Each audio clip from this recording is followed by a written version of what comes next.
Tuhan firman-Mu ajaib, kekal meski gunung menghilang. Tiada huruf yang gagal, tak terpatahkan sia-sia.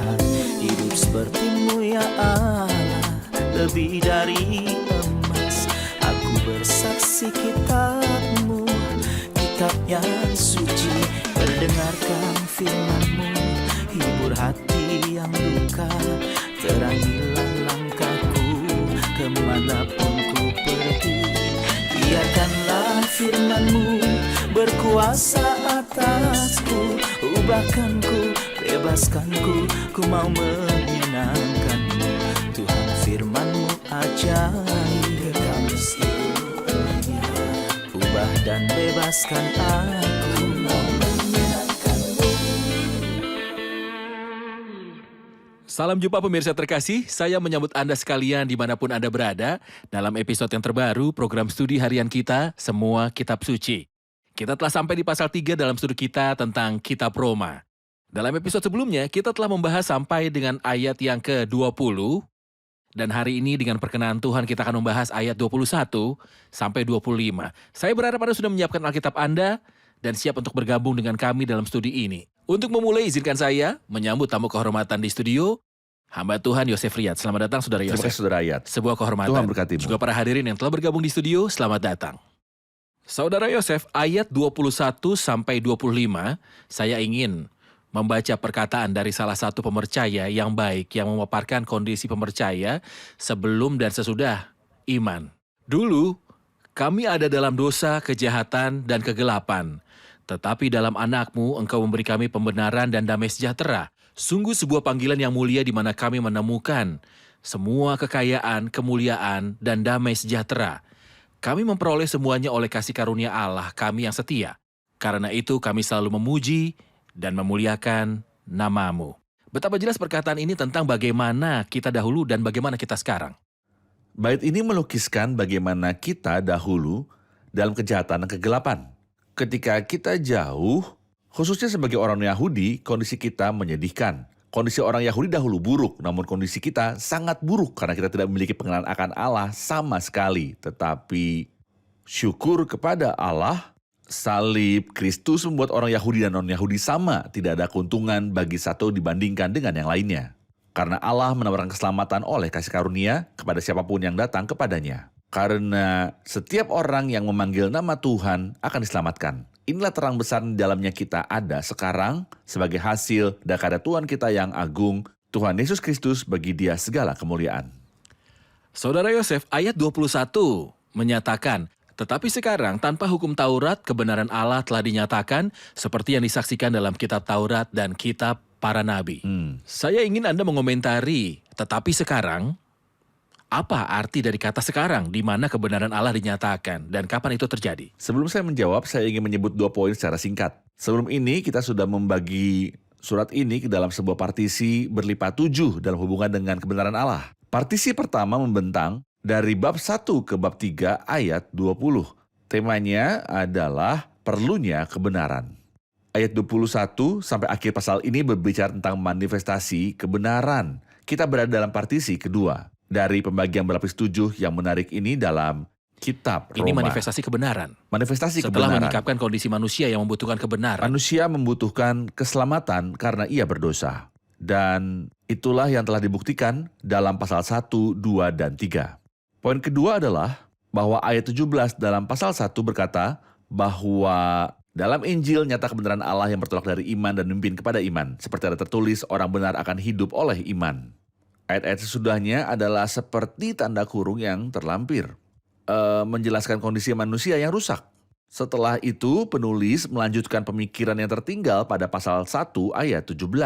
Jadi kebenaran Allah dinyatakan dalam Injil dari iman dan memimpin kepada iman. Tetapi sekarang kebenaran Allah telah dinyatakan. Para pemberi komentar memberikan istilah 3 dimensi bermakna kepada istilah tetapi sekarang.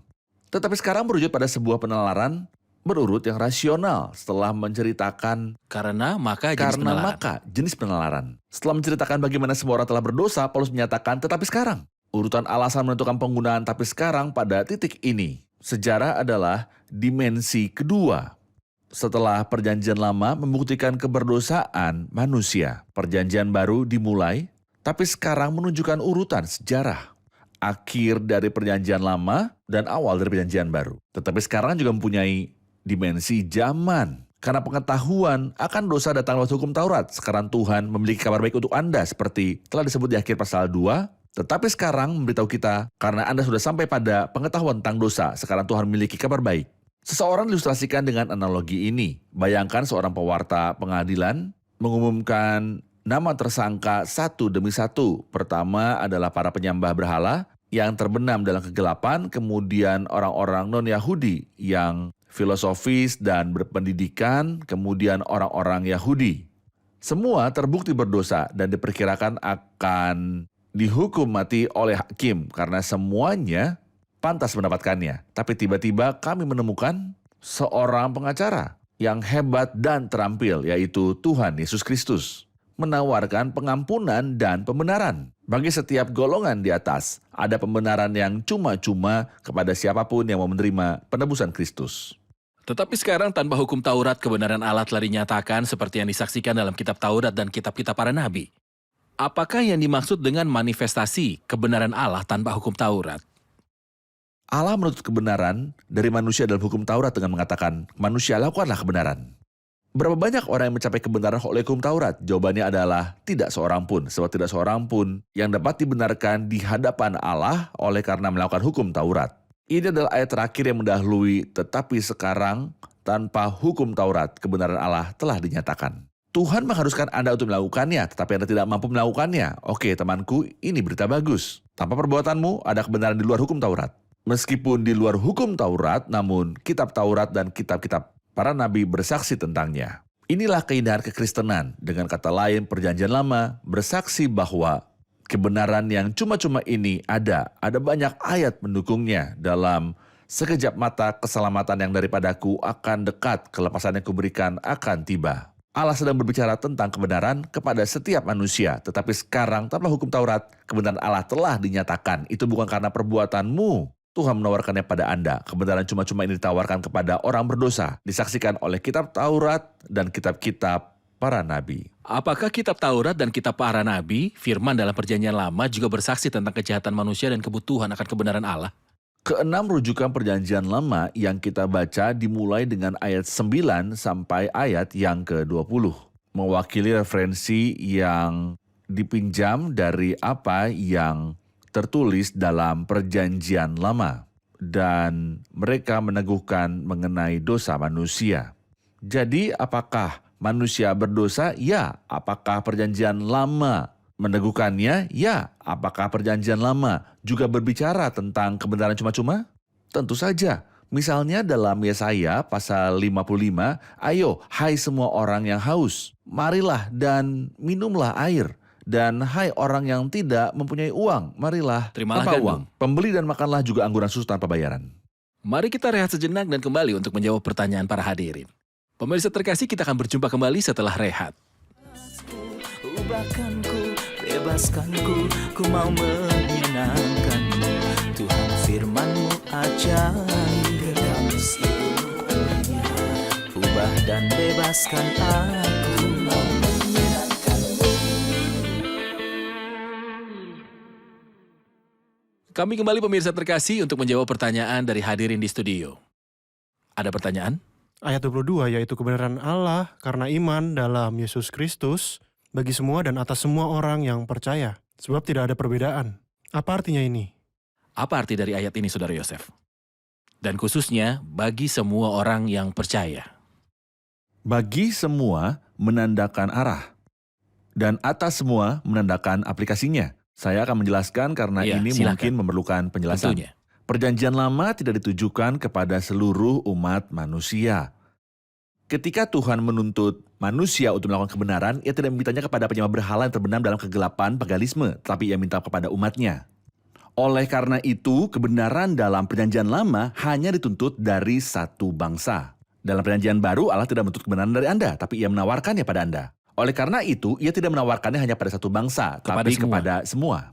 Dengan kata lain, kepada semua umat manusia. Namun apakah ini kebenaran atas seluruh umat manusia. Apakah setiap manusia yang ada di alam semesta akan menikmatinya? Tidak.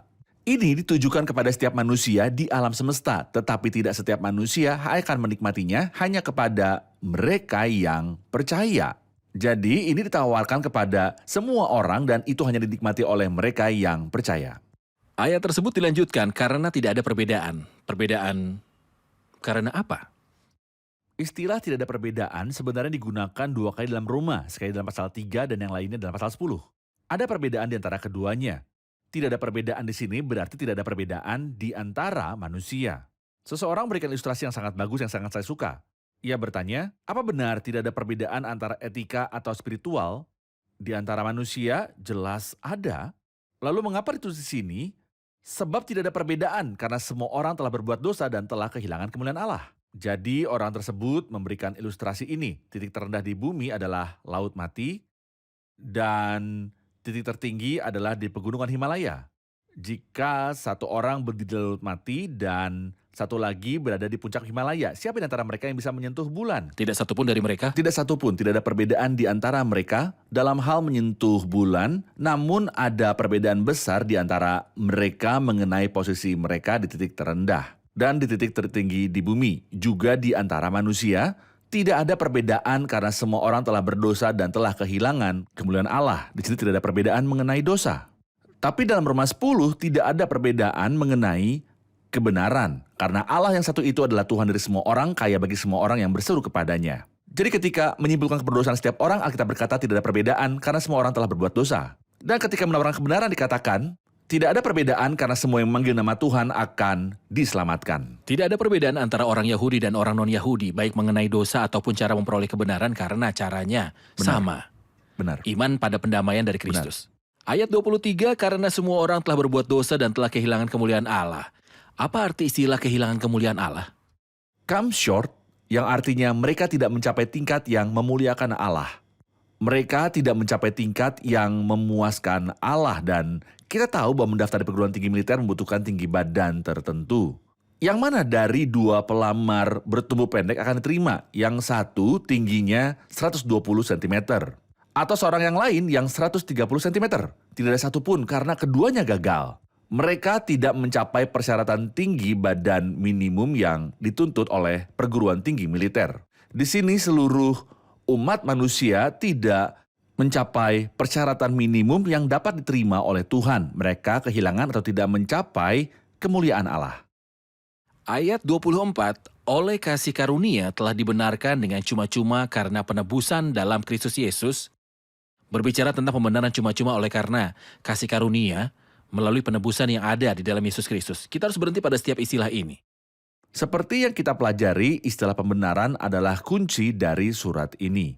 Ini adalah surat pembenaran, di sini dikatakan kepada kita, tetapi sekarang kebenaran Allah telah dinyatakan. Apakah Anda sadar bahwa Anda membutuhkan kebenaran? Jawaban kita adalah ya, kita semua tahu. Sebab di atas telah kita tuduh baik orang Yahudi maupun orang Yunani bahwa mereka semua ada di bawah kuasa dosa. Dan kita yakin bahwa seperti yang tertulis di ayat 20, sebab tidak seorang pun yang dapat dibenarkan di hadapan Allah oleh karena melakukan hukum Taurat. Kita benar-benar membutuhkan pembenaran Tuhan. Jadi Tuhan menyediakan pembenaran bagi kita. Seperti yang telah kita pahami, surat ini adalah surat Injil, bukan surat kabar baik. Itu adalah Injil Allah. Kabar baik atau Injil atau kabar gembiranya adalah Tuhan menawarkan pembenaran. Ia menawarkannya kepada Anda dengan cuma-cuma. Dibenarkan dengan cuma-cuma. Istilah dengan cuma-cuma menyampaikan gagasan tentang tanpa alasan. Yang diungkapkan dalam Yohanes pasal 15, mereka membenci aku tanpa alasan. Kita membenci Kristus tanpa alasan. Ia mengasihi kita tanpa alasan. Ia juga membenarkan kita tanpa alasan. Dibenarkan dengan cuma-cuma. Itu cuma-cuma bagi saya karena saya tidak membayar apa-apa. Tapi ada biayanya. Tapi ada biayanya. Dibayar dengan penebusan dalam Kristus Yesus yang dianugerahkan pada saya walaupun saya tidak layak.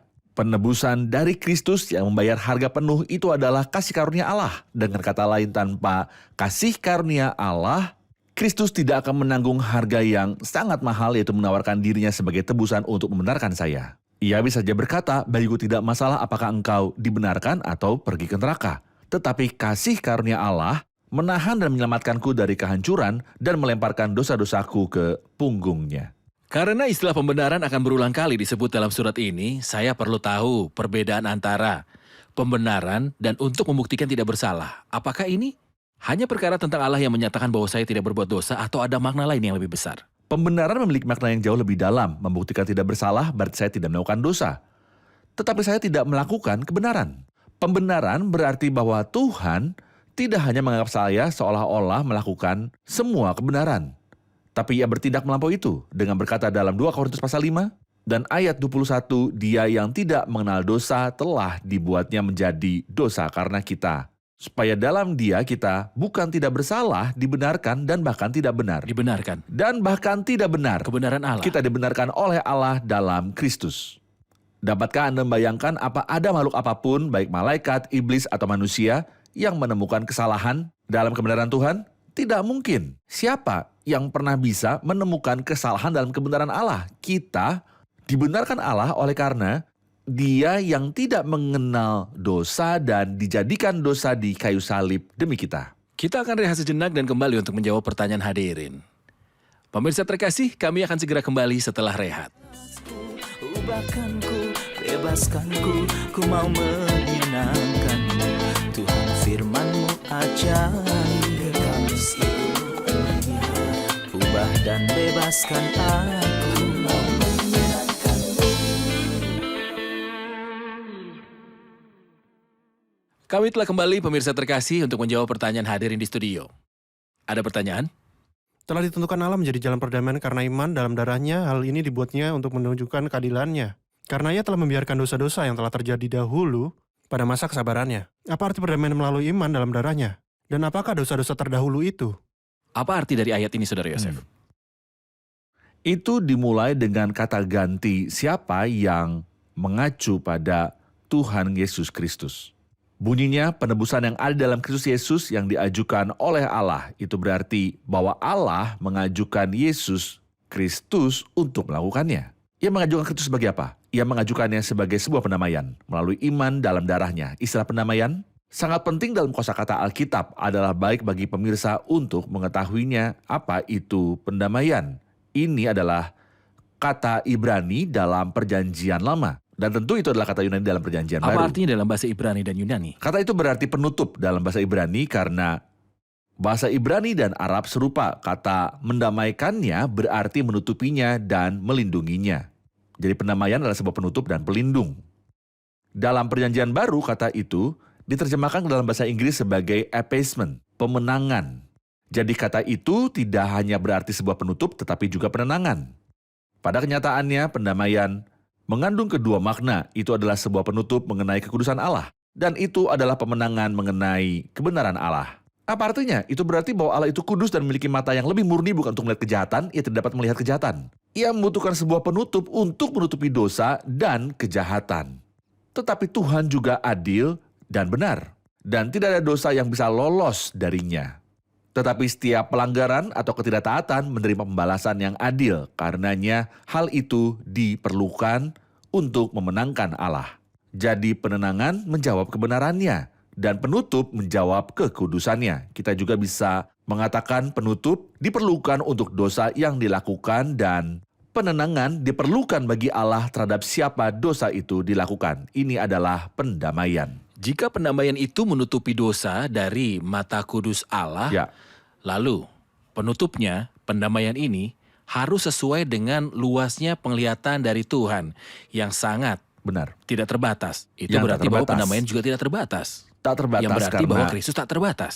tentu Lalu siapakah Kristus? ia adalah Allah. Dan jika pendamaian adalah penenangan dari Allah yang tak terbatas, maka Kristus juga adalah Allah yang tak terbatas. Tentunya. Berarti benar. Benar, dan itulah mengapa tidak mungkin bagi manusia biasa mati, bukan yang lain. Pertama, tidak ada manusia tanpa dosa. Kedua, bahkan jika ada orang tanpa dosa, kita menghadapi masalah lain. Hidupnya bukan miliknya sendiri, melainkan milik Tuhan. Bagaimana dia akan menawarkannya pada Allah? Bahkan jika ia menawarkannya, manusia masih terbatas pada hal baik dosa yang dilakukan. Dan penenangan yang diperlukan tidak terbatas atau tidak terhingga untuk mencocokkan dengan ketidakterbatasan atau ketidakterhinggaan Allah. Oleh karena itu, perlu bagi Kristus yang adalah Allah sekaligus manusia untuk mati sebagai manusia dan menjadi pendamaian yang tidak terbatas, tak terhingga sebagai Allah. Diketahui bahwa dewa-dewa penyembah berhala mengharuskan manusia untuk mempersembahkan. Sedangkan di sini, Allah lah yang menawarkan. Kristus Yesus telah ditentukan Allah menjadi jalan pendamaian karena iman oleh darahnya. Saya ingin Anda mengomentari fakta bahwa Allah yang menawarkan. Atribut-atribut Allah seperti apa yang diberitahukan hal ini kepada kita?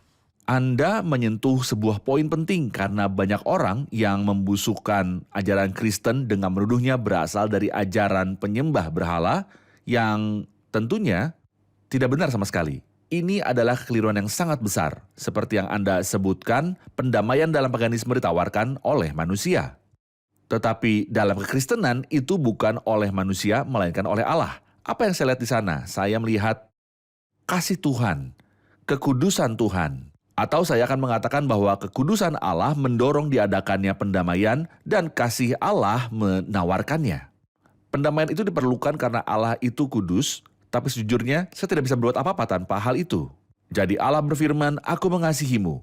Aku akan mengutus putraku yang tak terbatas untuk melakukan pekerjaan itu dan akan memberikannya kepadamu dengan cuma-cuma."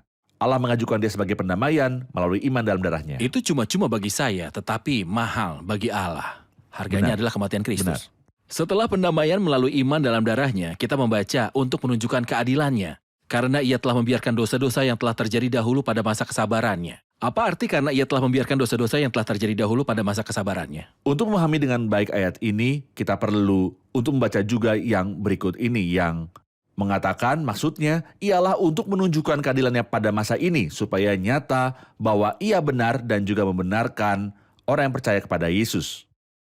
Ayat ini hanya berbicara tentang dosa-dosa para pemercaya di Perjanjian Lama, Dosa-dosa masa lalu. dosa-dosa masa lalu, dosa-dosa para pendahulu. Setelah itu ia akan berbicara tentang dosa-dosa mereka setelah kayu salib. Beberapa secara keliru menganggap bahwa dosa-dosa di masa lalu adalah dosa-dosa yang saya lakukan sebelum iman. Ini tidak mungkin karena saya bahkan belum dilahirkan ketika Kristus memikul dosa-dosa saya di kayu salib. Dosa-dosa masa lalu di sini mengacu pada dosa-dosa para pendahulu. Itu sebabnya ada disebut tentang remisi atau pengampunan dan bukan pembenaran.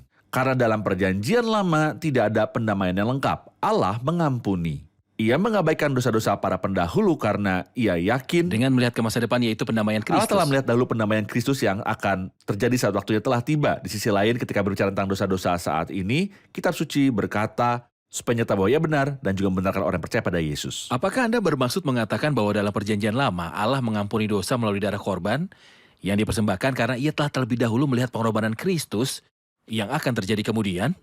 Benar sekali, diampuni karena korban persembahan binatang karena tidak mungkin darah lembu jantan dan kambing dapat menghapus dosa. Selain itu, ia tahu bahwa putranya akan datang untuk menawarkan dirinya sendiri dan untuk mencurahkan darahnya. Untuk alasan ini, Allah mengampuni. Sampai Kristus datang dan ia menunjukkan kesabarannya. Ini persis seperti mencoba membeli barang dan mendapati bahwa saya kehabisan uang. Pemilik toko bersikeras untuk saya mengambil barang dagangan dan membayar nanti. Kecuali dia mengenal dan percaya pada saya, dia tidak akan beri saya barang dagangan tersebut. Tapi dia memang mengenal saya. Juga Kristus telah dikenal sebelum dasar dunia diletakkan. Karena itu Allah bersedia untuk bersabar dan untuk mengampuni dosa-dosa para pendahulu. Untuk bisa memahami ayat tersebut, kita bisa membacanya. Ia telah membiarkan dosa-dosa yang telah terjadi dahulu pada masa kesabarannya. Benar. Allah telah terlebih dahulu melihat bahkan dalam darah binatang-binatang korban yang dipersembahkan. Benar. Terima kasih Saudara Yosef, Tuhan memberkati Tuhan Anda. memberkatimu. Saya sangat senang mempelajari ini bersama Tuhan Anda. kita melihara. Kita akan rangkum episode ini bersama hadir. Dengan senang hati.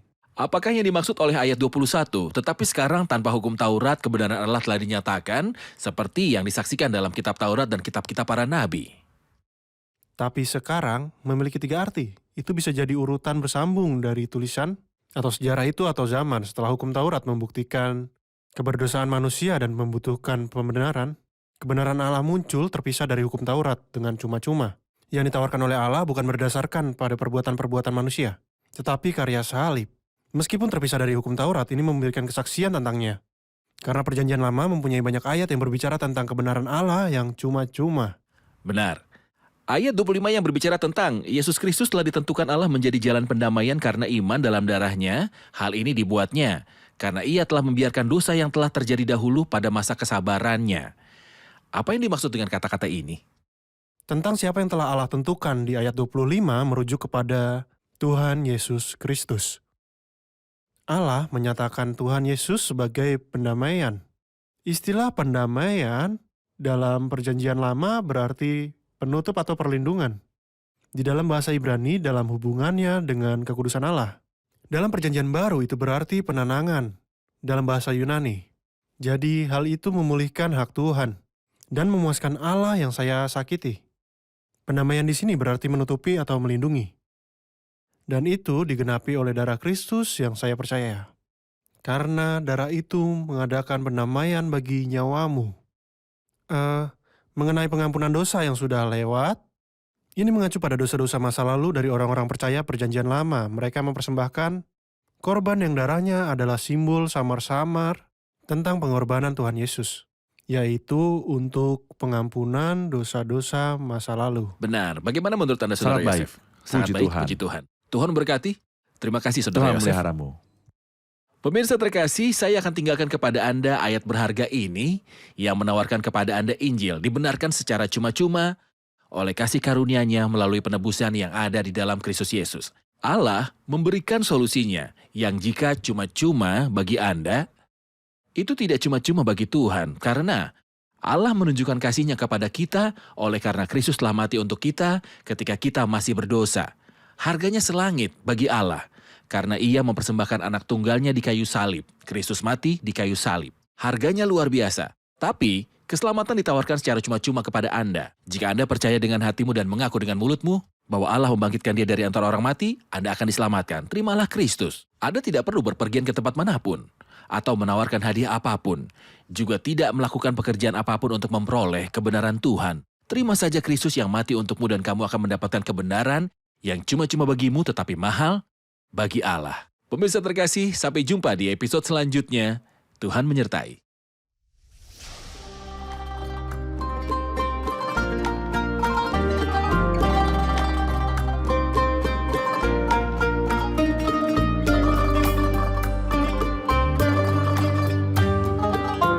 كيف أنسى سيدي الغالي المسيح كيف أنسى دام ذا الجنب الجريح من رآني في هواني فأتى طوعا إلي من فداني واشتراني كاسرا قيد يدي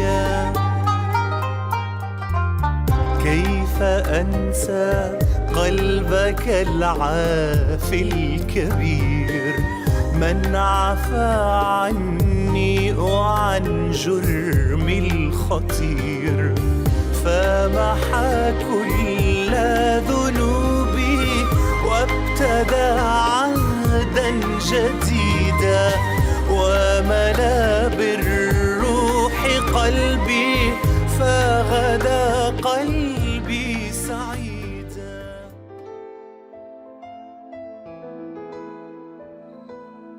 Tuhan firman-Mu ajaib kekal meski gunung menghilang. Tiada huruf yang gagal tak terpatahkan siasat. Hidup seperti-Mu ya Allah, lebih dari emas. Aku bersaksi kitab-Mu, kitab yang suci. Mendengarkan firman-Mu, hibur hati yang luka. Terangilah langkahku kemanapun ku pergi. Biarkanlah firman-Mu berkuasa atasku. Ubahkanku, bebaskanku, ku mau menyenangkan-Mu. Tuhan firman-Mu ajaib, ubah dan bebaskan aku.